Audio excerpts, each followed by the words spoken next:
I understood there was a difference between the reserves and active duty, right? And so initially, I joined the reserves. I had gotten married really young. I think that undertone of sort of like lacking identity and lack of direction is probably really critical to understanding my first years, and really up until about 2015. That I feel like I was sort of like chasing the wind a little bit, and so my decisions, those early years, I've got sort of some loose decisions. And so anyway, I'm going to college. I joined the Marine Corps Reserve, and that that satisfied, that certainly gave me a taste of some identity stuff. But I realized really quickly in the reserves, I mean, 1 weekend a month and 2 weeks a year, while some active duty folks are like, I could really get by with some with some 1 weekend a month. At the time, for a person seeking identity, it didn't.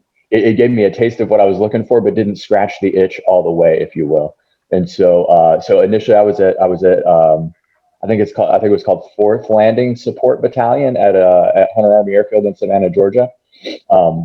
But pretty quickly, I realized I wanted to go on to active duty. And so through my process of figuring out how to, they call it an augment, when when a reserve Marine goes on to active duty, through through researching the augment process, I figured out that a lat move was in order. In those days, they were actually letting Lance Corporals lat move into EOD. So as a reservist in Savannah, Georgia, I went and did the EOD screening at the air station at Beaufort. I took time off from work that day, put on green PT gear, and went up to the air station and did my screening. And then I actually wound up going back to MEPS, went through the recruiter's office, like the same recruiter's office that I had joined the Marine Corps with, had to go through the recruiter's office, went to MEPS as a Lance Corporal, and then re-entered the Marine Corps a second time onto active duty from the reserves there, and then off to EOD school. And then, so you got to think, at this point, I've been in the Marine Corps for almost 4 years, but I've never been in the fleet. So I don't know an air station from a company, from a base, of victory. None of that stuff was part of my personal lexicon yet. I was a 1 weekend a month, 2 weeks a year kind of guy, freshly promoted corporal. And I got orders to the air station at Cherry Point.